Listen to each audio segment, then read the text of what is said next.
안녕하세요, 코딩맥스입니다. 오늘은 객체를 같이 한번 알아볼게요. 영어로는 오브젝트죠. 자바스크립트에서 이제 객체는 여러 속성을 가지고 있어요. 그리고 그 속성은 키와 값으로 구성되어 있습니다. 그래서 객체를 한 줄을 정의하면은 여러 속성을 가지고 있는 어떤 일종의 컬렉션이라고 볼 수 있습니다. 여기서 이 키는 문자열하고 심볼만 될 수 있고요. 그리고 이 밸류는 아무 값이나 다 될 수 있습니다. 함수도 될 수 있고 객체도 될 수 있고 프리미티브 타입도 될 수 있어요. 그래서 몇 개 이제 예를 들어 드리면 const jelly를 하나 만들어 볼게요.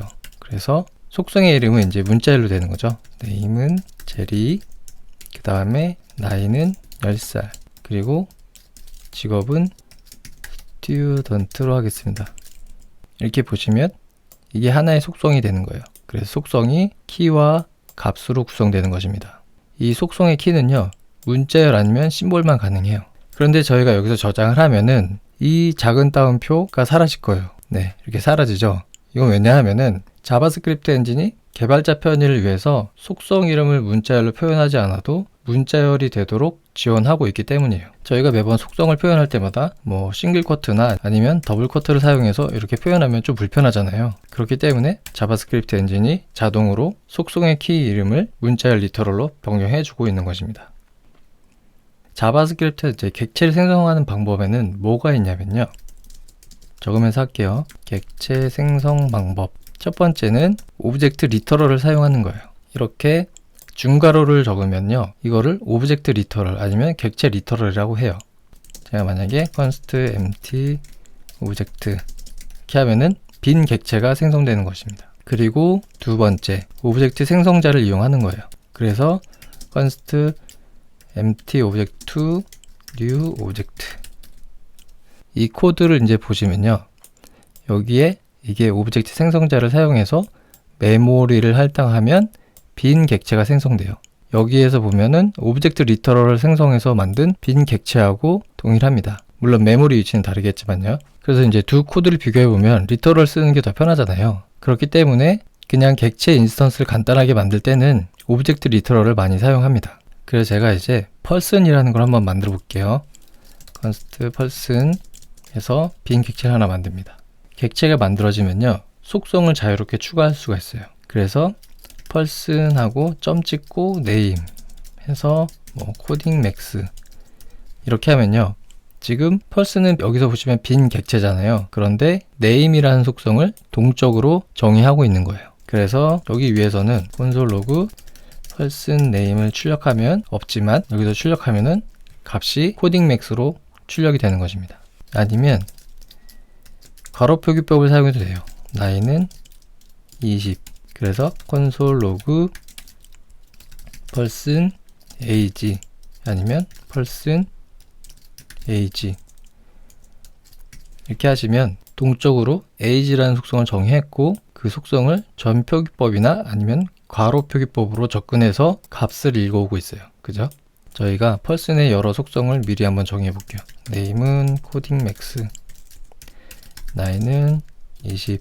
이렇게 했을 때 방금 전에 살펴본 것처럼 어떤 객체의 속성에 접근할 때는 이렇게 점 표기법을 사용하든가 console log name 아니면 console log 괄호 표기법을 사용합니다. person name. 그죠? 이건 방금 살펴봤던 거죠. 그래서 실행을 해보면 이름이 두 번 출력될 거예요. 그런데 만약 없는 속성을 접근하면 어떻게 될까요?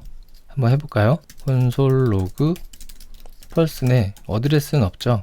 어드레스를 출력해보고 console log person 그 다음에 괄호 표기법으로 어드레스 해보면 이때는 없는 속성이면은 undefined가 출력이 됩니다.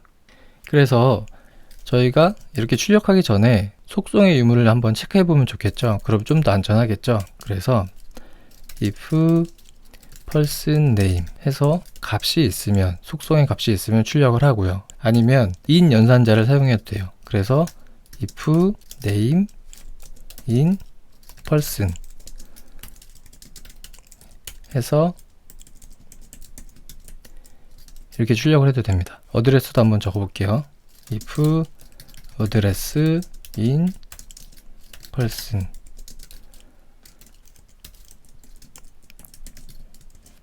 이렇게 해서 이제 실행을 하면은, 네, 이번에는 person의 name 속성만 있기 때문에 name이 2번 찍히고 2번 찍혀서 코딩 맥스만 4번 출력됐어요. 그리고 어드레스 속성은 없기 때문에 출력이 아예 안 됐죠. 그래서 이 코드처럼 자바스크립트 이제 동적인 언어이기 때문에 속성이 이제 런타임에 추가되거나 아니면 삭제될 수 있거든요. 그래서 이 코드처럼 속성의 유무를 안전하게 판단한 다음에 속성에 접근하는 방식으로 코드를 작성하는 게 좋습니다.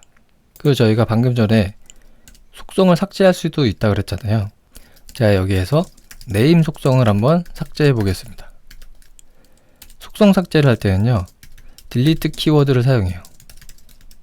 그래서 delete person name을 하면요, 지우고 이제 해보면 이때는 제가 이제 방금 실행했는데 아무것도 이제 출력이 안 되죠.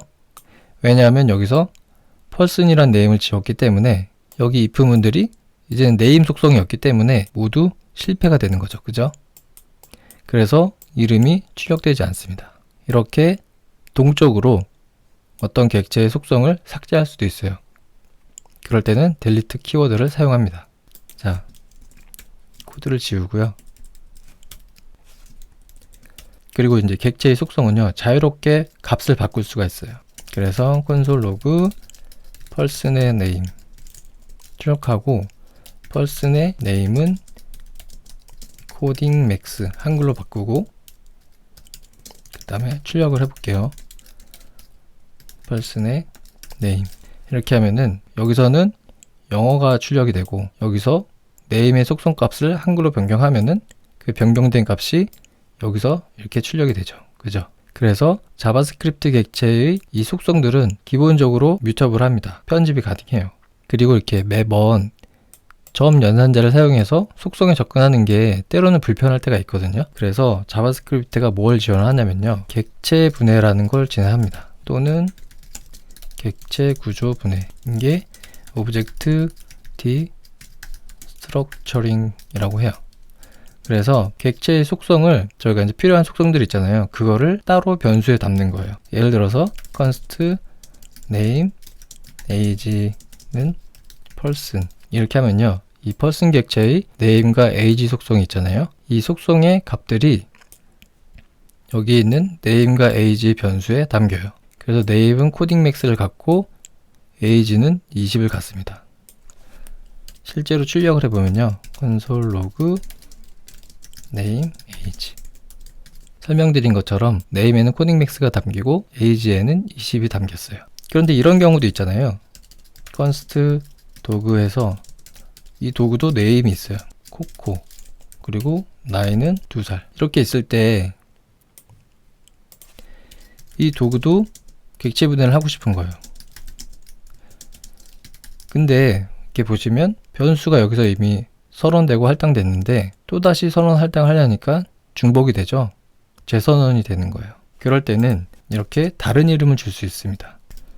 도그 네임 그리고 여기서 my dog age 이렇게 하면은 강아지의 이름 속성 값인 코코가 여기 my dog name 변수에 담기고요. 강아지의 나이 속성의 값인 2가 여기 my dog age에 담겨요. 그래서 한번 출력을 해보면요, console log my dog name my dog age 실행하면은 이렇게 잘 나오죠. 사람의 이름과 나이가 나오고 그 다음에 내 강아지의 이름과 나이가 잘 출력됐습니다. 그리고 객체가 이렇게 속성으로 또 다른 객체를 가질 수 있죠. 그럴 때 만약에 주소라는 속성이 있을 때 그 속성은 객체인데 city를 속성으로 가지고 있어요. 그래서 서울을 값으로 가지고 있습니다. 그럴 때 이 city만 따로 변수를 빼오고 싶은 거예요. 그럴 때 어떻게 하느냐, const address 하고 여기서 city 이렇게 해주면 됩니다. 그러면 console log city 해서 출력을 하면요, 이때는 여기 city 값이 서울로 잘 출력이 되죠. 그죠? 그래서 객체 안의 객체의 속성은 이렇게 구조 분해할 수 있습니다. 그리고 이제 객체를 얘기할 때 저희가 객체 메서드를 항상 얘기하죠. 객체 메서드는 뭐냐면요. 아까 이제 객체를 설명할 때 속성의 값으로 함수도 가질 수 있다고 했어요. 그래서 속성의 값이 함수인 걸 객체 메서드라고 합니다. 제가 만약에 계산기를 하나 만들어 볼게요. calculator 해서 덧셈을 하는데 이때는 어떤 뭐 값이 아니라 함수, 펑션, 익명 함수를 적어주는 거죠. 그죠? 그리고 이 함수는 A와 B를 받아서 결과를 덧셈으로 반환을 합니다. 그리고 뺄셈, 얘도 펑션인데 두 수를 받아서요. 이때는 빼줍니다. 그래서 이 객체의 메서드를 사용할 때는요. 속성을 접근할 때 점 연산자를 사용했잖아요. 그래서 calculator 해서 점 연산자를 사용해서 add 속성에 접근한 다음에 함수처럼 호출을 하는 거예요. 20, 10. 그 결과를 출력해 보면 30이 되겠죠. 그리고 콘솔 로그 이번엔 뺄셈 해볼게요. calculator 20, 10 하면은 이때는 10이 나오죠. 그리고 괄호 표기법을 사용해서도 메서드를 호출할 수 있어요. 콘솔 로그 calculator add 하면 펑션이 나오겠죠. 그리고 20, 10 이렇게 하면은 정상적으로 잘 호출되는 걸 알 수 있습니다. 이렇게 괄호 표기법으로 객체 메서드에 접근하는 게 때로는 편리할 때가 있어요. 펑션 오퍼레이터 해서 연산자를 받고 그 다음에 값 A와 B를 받습니다. 그럴 때 return calculator 여기서 오퍼레이터를 사용해 주는 거예요. 그리고 그때 A와 B를 인자로 전달해서 호출을 하는 거죠. 그러면 오퍼레이터 add하고 10, 20 이렇게 할 수 있어요. 콘솔 로그 이걸 실행해 보면 30이 출력되죠. 그리고 콘솔 로그 오퍼레이터 sub 20, 10을 하면은 이때는 10이 잘 출력됩니다. 자, 지금 오퍼레이터 함수를 만들어 봤잖아요. 그러면 저희가 어떤 op라는 연산자가 있을 때 처음에 add해요. 그게 특정 코드가 만약에 마이너스다 그러면 op를 sub로 바꾸는 거죠. 그 다음에 여기에서 op를 넣어서 호출을 하면은 그러면 이 코드 값에 따라서 이 오퍼레이터 함수가 내부에서 칼큘레이터의 다른 메서드들을 사용하겠죠. 그죠? 자, 실제로 코드 마이너스 해볼게요. 그러면 더하기가 아니라 뺄셈이 돼야 되겠죠. 네, 뺄셈이 돼서 마이너스 10이 나왔어요. 그래서 이 괄호 표기법을 사용하면요. 이 op 값에 따라 동적으로 자유롭게 메서드를 선택해서 사용할 수 있죠. 매우 유연하게 사용하는 거죠. 그걸 저희가 객체의 메서드를 얘기할 때 항상 나오는 키워드가 있습니다. 그게 뭐냐면 바로 this 키워드예요. this 키워드는 사실 다뤄야 될 내용이 매우 많습니다. 그래서 지금은요. this 키워드가 현재 객체를 가리키는 포인터 변수라고만 기억해 두시면 좋을 것 같아요. 저희가 나중에 다른 강좌를 통해서 아주 깊게 자세하게 다룰 예정이에요. 예를 들어 드리면요. const person 해서 name은 coding max 그리고 나이는 10살 직업은 뭐 프로그래머 그 다음에 인사하는 게 있어요. 메소드가 있습니다. 그래서 펑션 friend 이때 이제 제가 하고 싶은 건 이 함수 안에서 person 객체가 가지고 있는 속성들에 접근하고 싶은 거예요. 이럴 때 this 키워드가 필요합니다. 실제로 사용을 해보면요. console log hello friend I'm this name 해서 이름을 적고요. 그 다음에 this age years old 이렇게 해서 자기소개를 적을 수가 있겠죠. 그죠? 그래서 이제 실제로 호출을 해보면 person greeting 짐이라는 친구에게 저를 소개하는 거예요. 그러면 이렇게 출력이 되죠. 그죠? 그래서 여기 보시면 I'm coding max 10 years old라고 나왔어요. 이 this 키워드를 통해서 이 person 객체의 네임 속성에 접근하고 있는 것입니다. 그래서 현재 이 this는 이 person 객체예요. 제가 만약에 this를 빼놓고 출력을 해볼게요. 그러면 age를 찾을 수 없다고 나오죠. 그런데 name은 나오네요. 그럼 왜냐하면요. 자, 여기서 보면은 this를 해서 다시 출력을 해보면 이때는 나이는 나오고 이름만 안 나와요. 여기서 name을 접근할 때 this를 사용하지 않았는데 오류가 안 난 것은 이 펑션도 객체이기 때문에 실제로 펑션이 name이라는 속성을 가지고 있어요. 그런데 이 펑션은 익명함수죠. 이름이 없습니다. 그래서 빈칸으로 나오는 거예요. 이름이 없기 때문에. 만약에 제가 여기 속성 이름을 myname으로 바꿔볼게요. myname. 그리고 여기를 myname으로 해보면 이번에는 오류가 날 거예요. 자, 오류가 나죠? myname을 찾을 수가 없는 거죠. 참조 오류가 났어요. 그 이유는 이 함수 스코프 안에서, 그죠? 함수 스코프 안에서 myname이라고 선언된 어떤 변수 값을 찾을 수 없기 때문이에요. 그래서 이럴 때는 this 포인터를 사용해서 이 객체, person 객체에 있는 myname이라고 명확하게 명시를 해줘야 됩니다. 그래서 다시 실행을 하면은 이때는 잘 출력이 되죠. 이 this 키워드는 저희가 나중에 아주 자세하게 다룰게요. 그리고 객체에는요, 이 오브젝트에는 저희가 자주 사용하는 메서드들 몇 개가 있어요.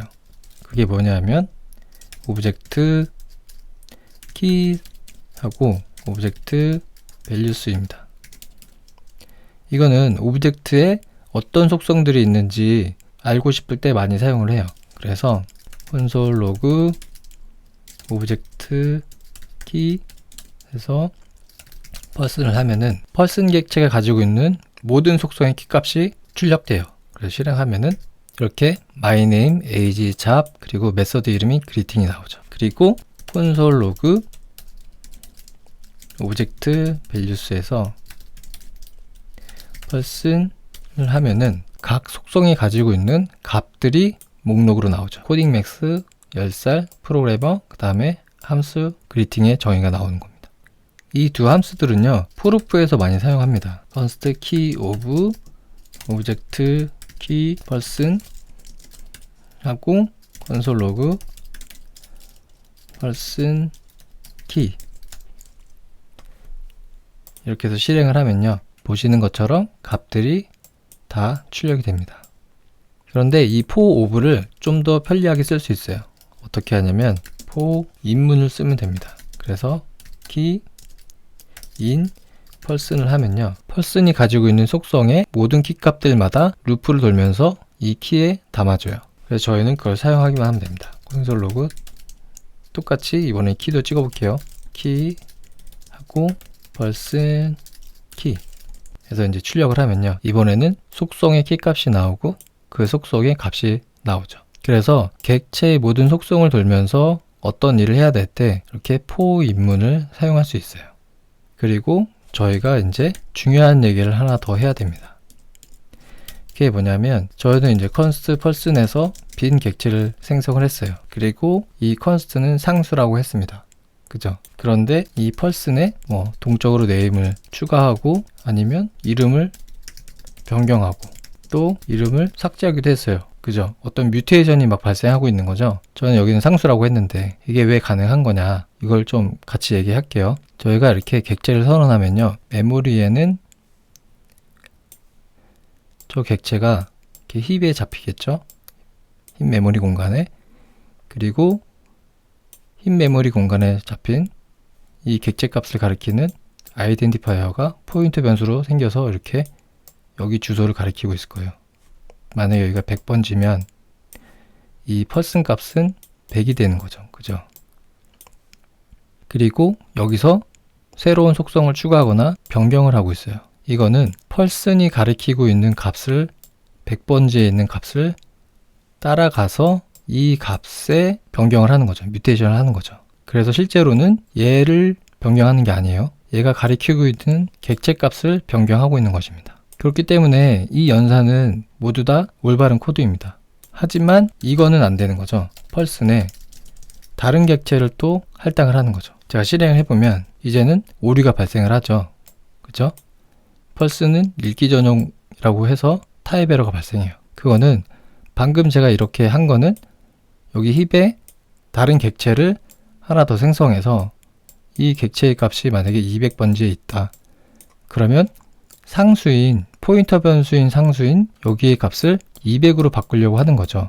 근데 얘는 상수니까 이건 안 되는 거죠. 그죠? 그래서 이제 많은 분들이 이제 혼동을 하시는 게 객체를 상수 아이덴티파이어로 이제 저장을 했을 때 이 객체 속성이 변경되는 걸 많이들 혼동을 하세요. 그렇기 때문에 객체를 가리키고 있는 이 아이덴티파이어, 포인터 변수만 상수이지 객체의 자체는 상수가 아니다. 뮤테이션이 가능하다라고 꼭 기억해 두시면 좋을 것 같습니다. 지금까지 이제 자바스크립트 객체를 알아보았는데요. 객체는 어떤 속성인 값, 데이터라고 할 수 있죠. 데이터. 그리고 메서드, 이거는 알고리즘이라고 할 수 있어요. 그리고 저희는 프로그램은 데이터와 알고리즘으로 구성된다고 했어요. 그렇기 때문에 이 객체를 매우 작은 프로그램으로도 생각할 수 있는 것입니다. 그래서 어떤 커다란 프로그램을 구현할 때 이 커다란 프로그램을 되게 잘게 나누죠. 그리고 이렇게 나눈 부분을 어떤 객체로 추상화를 해서 설계를 할 수 있는 거죠. 그리고 또 하나 이제 중요한 것이 있는데요. 지금까지 저희가 배운 이 객체 있잖아요. 오브젝트 리터럴로 생성해서 만든 객체들. 이 객체들은 어떤 타입이 아니죠. 객체의 값입니다. 실제 메모리에 할당되고 있는 객체 인스턴스예요. 그래서 저희가 이제 지금까지 배운 오브젝트 리터럴로 생성한 객체는 객체 타입이 아닌 객체 값이다라고 반드시 기억을 하셔야 됩니다. 이렇게 객체 인스턴스를 만들어주는 어떤 객체 타입을 정의하는 여러 가지 방법이 있는데요. 그 방법은 ES6 이전과 이후로 나뉘어요. 그리고 이 내용은 차후에 좀 자세하게 다루도록 하겠습니다. 다음 시간에는요, 객체 타입이면서 컬렉션 타입 중 가장 많이 사용하는 배열을 같이 한번 알아볼게요. 그럼 다음 시간에 뵙겠습니다. 감사합니다.